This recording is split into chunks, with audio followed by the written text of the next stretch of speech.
as silly as it may sound, there's just something really truly satisfying about business ownership that makes people feel good. You feel good as a franchisee, you feel proud, you can show your friends this lovely retail space you have. You have employees who are coming into work in a safe and beautiful environment and they feel proud of.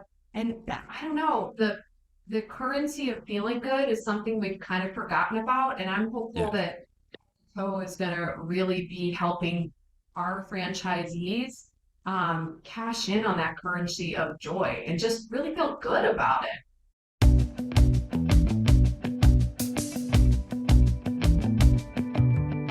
Hello, everyone, and thanks for tuning in to the latest edition of FranCoach's Franchising 101 podcast. I am Tim Parmeter, founder and CEO of FranCoach and your podcast host. And I literally almost forgot the name of the podcast as I was doing that. That's awesome. 210 episodes in, you'd think I'd have that down. Hey, so what are we going to do today, folks? I am excited because we have not one, but two guests coming on today to discuss not one, not two, but three different franchise brands. Two people, three brands, one little umbrella company. Yikes, that's a lot. So we got a bunch to get to today. All three of these brands are in the beauty space that are designed to create happy long-term customers from a smallish retail space that can have a surprisingly low overhead. Oh, also easy to be scaled and in multiple different ways. Sounds cool, right? First, quick reminder, as always, who we are. FranCoach is a national search firm dedicated to working with individuals like yourself interested in owning a franchise. We're partnered with over 600 franchises in about 70 different industries. Our number one goal is to help you get properly educated about franchise ownership to determine if you should own one, and if so, which is the best one for you. That's a little bit about us. Now let's roll into our guests for today. Today, our guest is not guest, it's guest plural because they're both so awesome. We had to have them both on. We have today with us the CEO and president of the Lash Lounge, the amazing Meg Roberts, and her vice president of development. Also amazing, but come on, Zach, you're not as amazing as Meg. Zach Munroe. Guys, thanks for joining us today. Thanks Appreciate for you. having us, Tim. And I'm only slightly more amazing than Zach because I'm probably 15 years older. So it's just age over beauty here, Zach. More Don't take it experience. personally. So that means Zach is 12. So Yeah. nice facial hair already for 12, Zach. So that's awesome. Working So on it. yeah. Well, cool. So and actually we've got two guests. We've got three brands that we want to kind of hit on today. So we've got a lot, but I never want to skip past the personal side of this industry. And so Meg, I'm totally going to pick on you first because, just because basically, but always like kind of hearing people's story, how they got into this crazy industry of franchising. So give us the Meg story. Yeah, I'll give you a brief story here, Tim, and I think it's not unlike many other people who find themselves sort of delighted to have landed in the franchising business. Unless you're part of a family that is founders or long-term franchisees, most of us kind of stumbled into this business not knowing what it was, being familiar with a chain store, for instance, but not really understanding the dynamics of small business ownership and the incredible foundation that helps propel that success that is franchising. For me, I lived down the street from a couple of Molly-made franchisees, and only later in my life, when I returned from a career in advertising back here to Michigan, did I discover that not only was that a franchise, but that it was actually headquartered here in Ann Arbor. And as the case may be, I knew a few people who worked there and one of the founders, and I just so happened to be, plunking around on his website one day and said, man, they really need some help here. Not unlike a lot of franchisors back in the early, 2000s. And I just called them up and said, hey, I've got some experience. I'd be happy to help you guys out, thinking it would be a little part-time gig, just something for me to do because I had some young children. And it was something for me to do, and it was not at all part-time. And that was by design because I really discovered very quickly how satisfying it is to work on behalf of others in pursuit of their dream. And then you selfishly also get to pursue your own at the same time. I absolutely love how personal franchising is. It's the hardest part about the business because everything is very personal if you deeply care about it, but it's also the most rewarding thing. So for me, I guess I've been in the business now 17-ish years, half of my career at this point. And I can't imagine doing anything else. It's just that much fun. Yeah, no, absolutely. And kind of like, and Zach, don't think you're not getting out of this. So, but it is like Meg, you said it, everybody we've had on this show from franchise, and I always ask that question. And I've had two people that it wasn't some version of like stumbled into, and they were both kind of like born into it basically. So they didn't have any choice, right? So everybody else, unless Zach's going to ruin this for us, everybody else has some kind of dumb luck story, and then you're here with 5 years, 10 years, 20 years, whatever. People don't leave. They may move around a little bit, but it's such a great opportunity. So Zach, give us a scoop, brother. Yeah, so I would say I selectively tripped into it prior to my getting a real job. I was trying to play professional golf. I played in college. That was kind of the goal. Working was not really something that I was looking to do until ultimately the golf thing wasn't working out. The putts weren't dropping, and I started to potentially think, hey, I might need a real job. But how I tripped into it was the members I was playing with at the country club daily. A lot of them own their own businesses, some of those being franchises. So that's how I first got exposed to it. I remember on the first tee, I asked them what they did, and they were like, "Oh, I own a McDonald's." And I'm like, "Oh, how do you do that?" And then that led to more. And that was my entrance into franchising, which I think McDonald's is a lot of people's interest in or entrance into franchising. And I was lucky enough in Charlotte, there's a lot of brands that are headquartered here. So finding a role wasn't impossible, and especially entry level. Everyone's looking for entry level talent. So I got involved with a company called Driven Brands, which is an aftermarket automotive company, and then rose through the ranks there from inside franchise sales to real estate, and then kind of more of what I do today, which is a hybrid role of real estate and franchise sales. So I got into it because I thought I would play a lot more golf because the people that I learned about the industry, they were playing a lot of golf, but I unfortunately don't play as much as I would like. Yeah, and probably the answer for all of us on that. And clearly, if somehow Zach, you and I ever end up at some franchise conference and there's golf going on, I'm going to need a whole bunch of strokes, or I'm going to get you on my team. I'm going to know that ahead of time. So very important.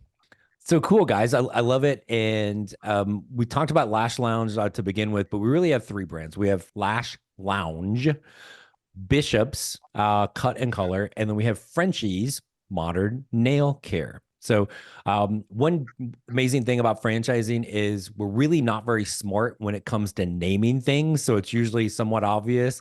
The Lash Lounge, right? What do we think? Bishop's Cut and Color and Frenchies Modern Nail Care with this. So we all kind of have this kind of tied together with head to toe, right?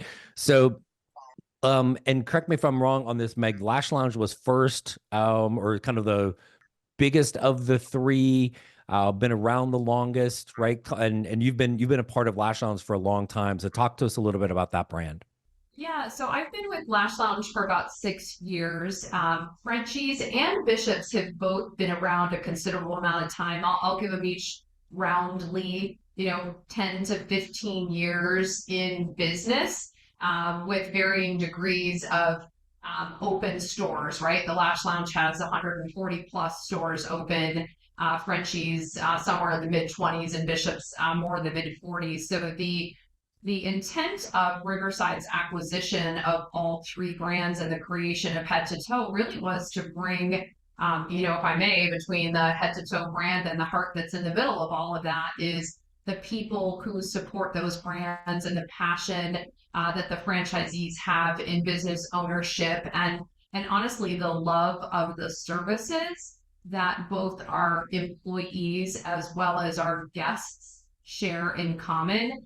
Bringing together beauty and wellness underneath the Head to Toe platform and the umbrella is going to allow us to better serve our clientele. And that clientele is not only our employee and our members, but that clientele is our franchisees, Tim. So we can help them see the big picture of what it looks like to be a franchisee in beauty and maybe have multiple concepts. We can help them feel comfortable and secure, and that we've got ownership in several concepts and we've got deep experience there. So yeah, we're pretty excited about it. You know, we're just lifting off. This is our first podcast where we're talking about head to toe, and really starting to publicize it. So next time you see Zach and myself, we'll have a head to toe background and we'll have a head to toe brand. But that wasn't our first order of business post acquisition. Our first order of business post acquisition is make sure that our employees and our franchisees feel really secure about change. And the third thing is the external audience. And we're just now ready to start talking to the external audience about who we are. Gotcha. And you mentioned, so I want to make sure we touch on this because they're all beauty brands, right? Different parts of the body, somewhere between head and toe, I guess, like cleverly named. Obvious, yeah. So I'm smart, Meg. So but you talked about, I think most people get the opportunity to have multiple units, right? If you were back at Molly Maid's, maybe that's going to be multiple territories, but for head to toe, that's multiple locations. But this is an awesome opportunity to be a multi-brand owner, because there's a lot of similarities between those businesses. Obviously, different service, but a lot of similarities. So are you seeing some of the owners in those brands branching out a little bit more now? Well, that's why we've got Zach on our team for sure. I'd love for him to talk a little bit about the thesis in terms of how we can envision success with one front door and two brands. Because ultimately, Tim, I know from a consumer perspective, I'd love to be able to have my nails done and not have to jump back in my car and drive to a different shopping center to go to my favorite lash salon. And that's a convenience for a consumer. We want to solve that and make that convenience something that can come true. But Zach has really been able to share with me, and I'd love for him to share with you kind of, what does this look like as a franchisee? How can I be more successful? How can I save? Does real estate move faster? So Zach, I'd love for you to share with Tim, what your take is on that. We haven't done it yet, but we're going to. Yeah, we're in the initial phases of building the pro formas for what that looks like for like a dual branded physical location. Cool. So it's one front door, but you've got two brands there. One front desk, which is key, is we're starting to look at how can we optimize our labor model so that we can have less labor, obviously increasing profits, the bottom line for our franchisees. And can there be some overlap there between the brands, right? Our brands use similar point of sale systems, so that makes it really easy across the board. When you look at it from a build out perspective, we only need, for example, for a Lash and a Frenchies side by side, we only need about 2,000 square feet. So if you're building them out separately, you're probably doing 1,200 square feet each. But since we're building them out together, we only need one set of restrooms. We don't need two. Right. We only need one set of architectural plans. We don't need two. We're only going through permitting once versus twice. There's a lot of benefits to doing it side by side. So when we're looking at the initial investment, it's actually creeping lower and lower and lower compared to if you just smashed them both together. So it's becoming a pretty good looking opportunity. We're not necessarily ready to roll it out yet, but the argument is for some of our brands, hey, if a consumer is a client of one brand, they're probably likely a perfect client for another brand. For example, if someone gets their eyelashes done on a regular basis, I bet you they're not painting their nails at home. They're going somewhere to get that done. So if they can have that one-stop shop, like Med said, it's fantastic. It also creates, I think, exposure. So someone that comes into a Frenchies, they might not know anything about eyelash extensions, but they're sitting there for 30 to 60 minutes to get their service done. They're staring at the Lash Lounge. Naturally, the brain's going to get curious, right? And it might expose them to something that maybe they will become a client of the Lash Lounge too. So there could be some crossover between marketing, which is fantastic. Yeah. Well, and even if you think, like I was just the other day was in it was a franchise that may or may not stretch you, right? And so in there, because as you guys know, we're in franchising, you got like every franchise out there is on our radar and we're paying attention to it.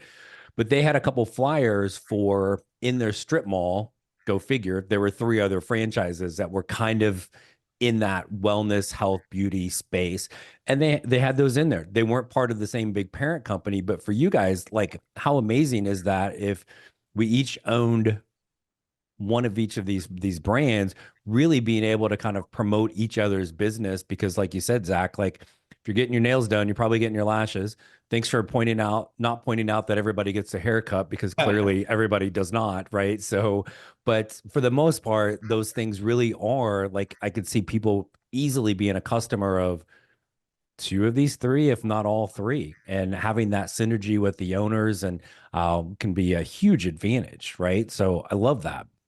Zach, maybe for you a little bit is talk about the owner in general, right? And I think there's oftentimes a myth or misconception in franchising, especially for people coming out of the corporate world. I've always been in this industry, therefore I have to do this. But how much does that matter at all if you have owners that have any sort of background or experience in any one of these categories? I would say having no experience might be a benefit, because there's a lot of perceived notions in the beauty industry. This industry is not old, or it's not new, right? It's old, right? It's an industry that's booming. It's been around for a long time. People have their thoughts and opinions on it. So coming in clean is sometimes better. I will tell you, when we look at like the spread of franchisees from the top to the bottom, right? What drives success is one thing, in my opinion. They all have the same level of resources, the top and the bottom, right? It's how resourceful they are. The more resourceful they are, the more go-getter mentality that they have. Those are the ones that succeed. And I think that's for any franchise. That's not necessarily ours, but in particular, the gritty ones that are not afraid to get in the trenches definitely are more successful. So when we're looking at corporate employees, it's not necessarily have you managed a team, because our labor model is slightly different. It's more blue collar, right? And they're used to managing a bunch of MBA people. It's a little bit different. So understanding their emotional intelligence. So they have to have a high level of emotional intelligence to work inside our businesses. But really that grit and that resourcefulness is what will set or make good great, in my opinion. Yeah, no, I love it. It's, it's always follow the plan, right? Put forth the effort, but there, no matter how great the plan is, there are times as an owner, you gotta like figure stuff out, right? Mm-hmm. And be able to want to do that for sure. What are you guys looking at as far as an owner? Are you exclusively for somebody that's full-time? Can this be somebody part-time? What's kind of that makeup for you guys? I'm happy. Zach and I have the same answer, but he's a newer member of the team, so I want to see what his answer is going to be here. So that semi-absentee word comes up a lot, and it's kind of a dirty word because every franchise brand has their own definition of it, right? There's no universal franchise definition to semi-absentee. Some people call that 5 hours a week. Some people call it 25. Anything under 40 would be semi-absentee. I would say we're probably on that side, right? We want franchisees that are more actively involved. When you look at, again, that spread from top to bottom of top producers to the bottom, the top producers are actively involved in their businesses. A lot of them have scaled to where now they have multiple units, and they put some management in place so that they can be a little less involved. But I would certainly say it's not absentee. We want someone that's going to be involved in the business because no one's going to love it more than them, to be honest. Yeah, no, I think anytime if I feel like if somebody is saying, you know, like absentee or, oh, maybe 5 hours a week, I'm like, come on, like that just probably. And if you're listening out there talking to a franchise that's telling you that, probably run the other direction. Because I would have, like, personally, I would have some serious concerns about that. But you're spot on. I think, Zach, always kind of tell people semi-absentee is the most poorly defined term in franchising. Ask 10 franchisors, you're likely to get 15 different answers of what that is. And so it's open, but for you guys, like, and you got to be involved. And I would assume, especially at the beginning, to really make sure everything's set up properly. You're getting all the people in place, getting happy customers off to the start, because you don't want to launch with all of a sudden getting a bunch of bad reviews and bad press out there. No, it's a slippery slope. If you do, it's hard to come back from that. But yeah, no, you got to be involved. In the beginning, especially, it's like having a new baby. Right. Beginning, you got to really take care of this thing, right? It relies on you. And then over time it matures and it wants nothing to do with you. Right. And that normally happens about 12 years in the human world. We hope it happens a lot faster in the franchise world. But in the beginning, be prepared to kind of roll your sleeves up, get in the mix, because I always find it's easier to lead your team if you've done the job. Yeah. Now, our franchisees are not putting lashes on people's faces, just so you know, or doing Right. people's nails. But they're in the mix. And if I say if they're putting in 40 hours a week, it's not 40 hours inside their four walls. Right. They're working from home. We really leverage technology and some powerful tools to give us awesome dashboards to manage by KPIs. So they don't have to be inside the facility, but they're working on the business. Right. You can't ignore it. Yep. I mean, let me say that differently. You can ignore it, but it's not going to go nearly as well, right? Are you tired of being stuck in traffic during a long commute to a job you don't really like? Do you find yourself thinking of all the things you would rather do than driving on the freeway at the speed normally reserved for a school zone? Do you wish you had complete control over your personal and professional life? If so, you're not alone. So do our clients at FranCoach. FranCoach works with talented yet frustrated professionals who long for more control over things like freedom and flexibility, the ability to work hard for themselves versus someone else, and most importantly, avoid the craziness of rush hour traffic. How can this be accomplished? By working for yourself as a franchise owner. FranCoach works with people like this to help them identify the absolute best franchise for them to own, the one that can help them achieve all their goals.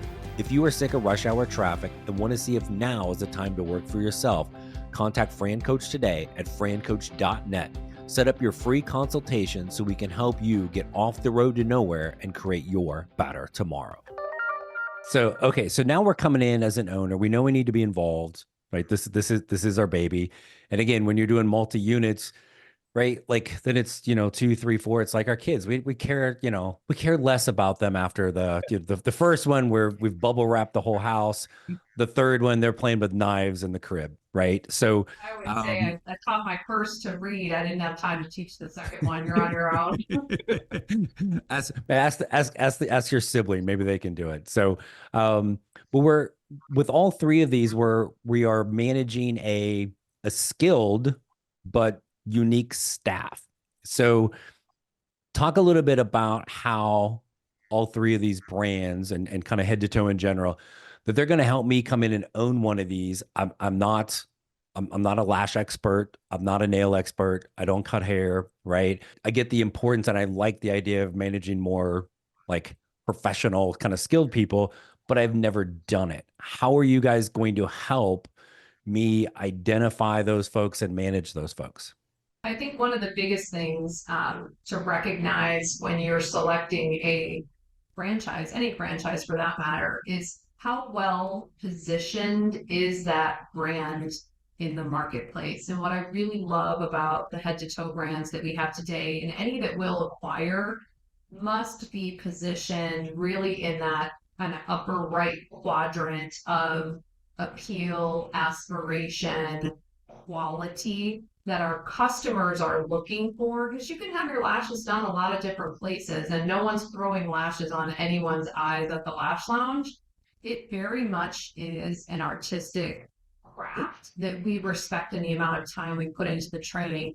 The very same thing with our nail technicians as well as our barbers and hairstylists in Bishop's Cut and Color. And that's because we've intentionally positioned our brands as the most aspirational, as the brands where you're going to get the best quality service. And for that same reason, Tim, we can attract employees who either want to work for a reliable business and they want to be affiliated with that brand, or in a lot of cases as well, particularly in the Lash Lounge, where the service itself is newer to the beauty category. So many young people are interested in learning the craft. They want to learn the artistry of lashing from the Ivy League of lashing, and that is the Lash Lounge. What we do in terms of training and education for our stylists is incomparable to the competition, whether it's other franchises online or, the hotel training classes that you can get. So we make sure to reiterate that to our franchise candidates and people who are thinking of joining us as owners so that they feel not only confident about their ability to hire, but even more exuberant about the brand itself. A brand attracts not only customers, it attracts employees. Yeah. Why do you think so many people want to work for Chick-fil-A? It's not just because the chicken is amazing. It's because those young people who work there learn a skill that is going to go with them for life. And that's what we want at Head to Toe. Yeah. And I think if you as the owner, I don't care what the staff is, if you've got a lot of turnover, do not point your finger at the people walking out the door, right? Turn back around and look at how you are. Right. What are you creating that environment for them, right? And so I know that's important to you guys as well, to make sure that you're finding owners that truly are going to build that and culture's cheesy, buzzy word, but it's also real from that standpoint. So you are getting great retention because these are folks from a staff perspective. They just want to, this is their craft. They just want a good place to go work, build a clientele, Right. and be appreciated, right? So, okay, good. I love that. The other piece of this is, guess what? This isn't a dude in a truck. We've got like an actual, oh my gosh, retail location. Yeah. Oh, so scary and awful and terrible, right, Zach? Tell me, I say that jokingly because I know you guys get that, right? And retail's not for everybody. Like non-retail is not for everybody. It's the beauty of what we Right. do. It's for each person. But talk a little bit about what that location looks like, the advantage of it, and then I think most importantly is the support they're going to get, because hardly anybody out there has just randomly gone to find, Class A real estate space, negotiate the lease, talk a little bit about kind of what the requirements are and how you guys are going to help with that. Yeah, no, I feel like real estate is a topic that comes up quite frequently. I I love talking about it. It's I've done or been a part of over 300 leases for franchisees in my short career. So I'm very well versed to talk through it. And I think it's scary because most of these people, the only real estate they've bought is their house. Most of them, they've never seen a commercial lease. They don't know anything about it. You only hear horror stories about retail leases. You never hear the good stuff, right? But when you look at it and you look at the top 100 franchisees across the country, it's all brick and mortar, primarily retail. So there's something to it, right? Someone's figured this thing out. It can't be all bad. And we really take the time, or I take the time in particular, to educate these folks. So while we do have our franchise sales directors for all of our brands in particular, I take the time out of my day to actually talk to these candidates to make sure they understand what real estate looks like, and understand the timelines that go with that. I think a lot of people, it's one thing to understand real estate, it's another thing to understand the timelines and what you can control and what you can't control. Because there's certain things you can't control, and you just need to pour a glass of wine and have a good laugh because you can't. And I'll call those things out to prep people. But our team that we have, it's an outsourced real estate team. They really are hustlers. They take the time to educate franchisees and explain the basic things, like what is triple net? What does that mean? And really explain that and go through it. And then obviously we look over all the deal terms to make sure that a franchisee is not signing off on a deal that we probably wouldn't sign off on. Right. And protecting them there. We're not attorneys, but we've read a few leases in our day. So what I love about retail is the fact that customers come to you because of your location. You don't have to go spend a bunch of money on marketing to get a bunch of leads, to go hunt and find clients every single day. Oftentimes you got 25,000 people flying past your sign every day or more in some instances, right? And these brands, what I like in particular is they're mostly destination businesses. Very rarely will someone just pop in off the street, you could say, and get a service. Frenchies probably more than most. They see the most walk-ins of the three. Lash, definitely not. So when it's a destination business, yes, we want to be in Class A, but we don't have to be on the corner of the Class A.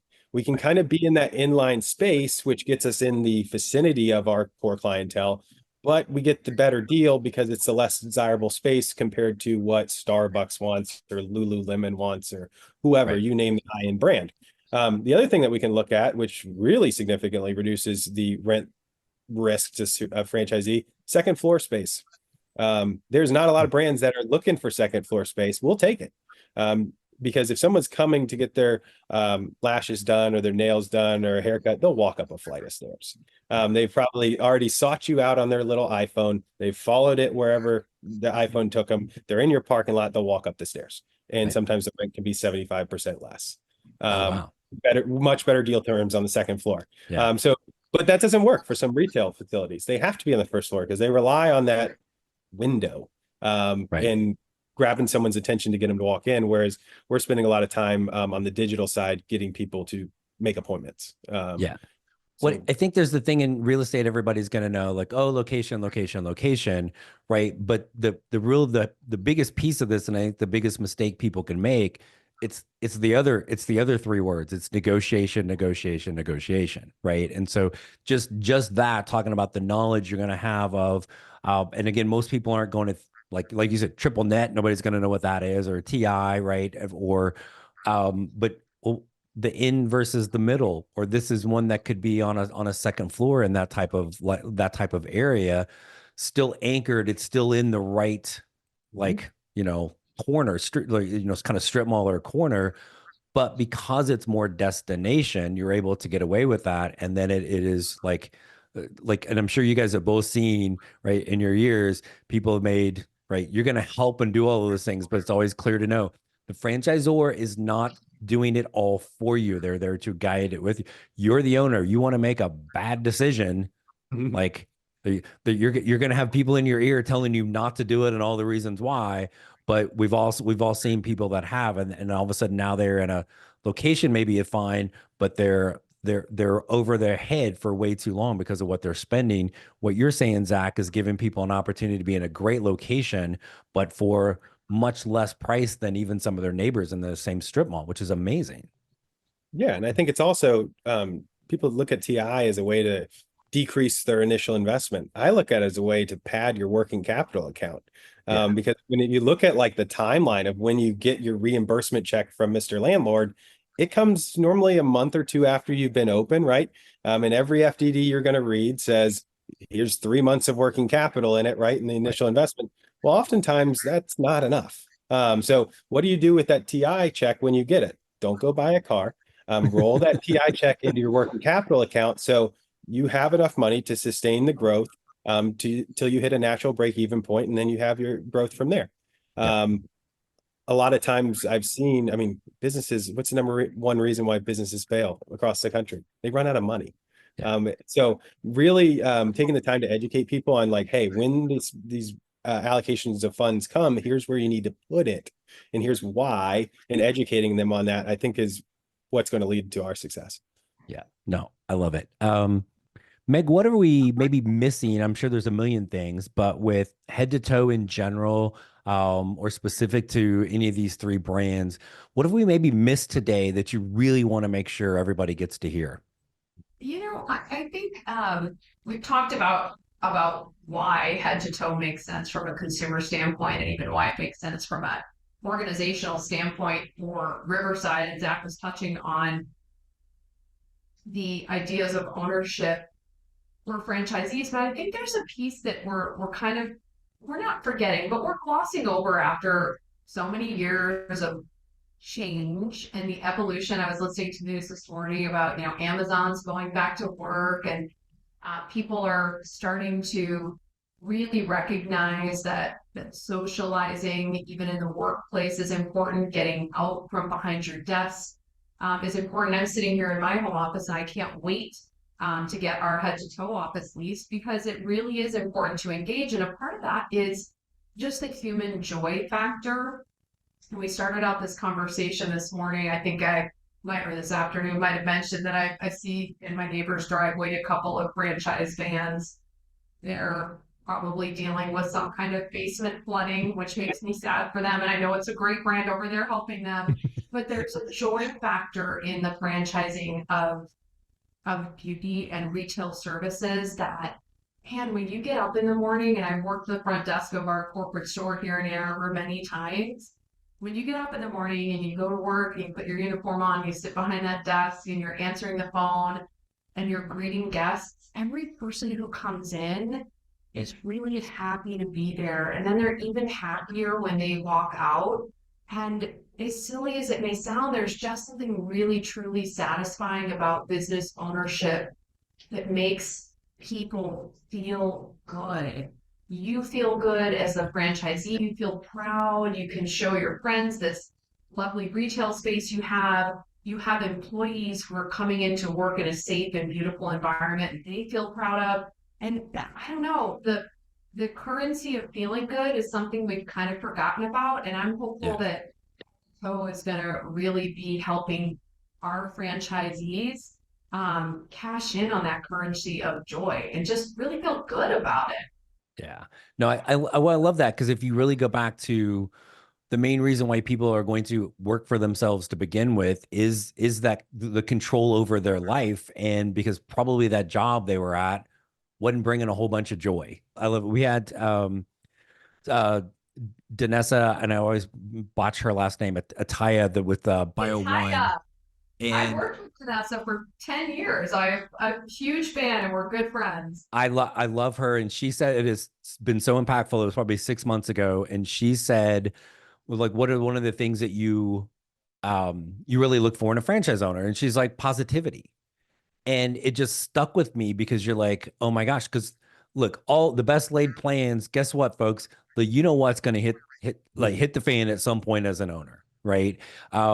Are you Eeyore? We're like, oh, I knew that was gonna happen. Like those nail technicians, I can't, like, or are you going to be excited about, like, hey, we'll figure it out, and have to be able to look at it as like, I've got happy customers. I've created this amazing place for people to go work and kind of practice and perfect their craft. I get to talk about my happy business around the community. I think it's something that I'm glad you brought that up, man, because I don't think we talk nearly enough about that in franchising, because it is, if people had great jobs that they loved 100%, they wouldn't own franchises.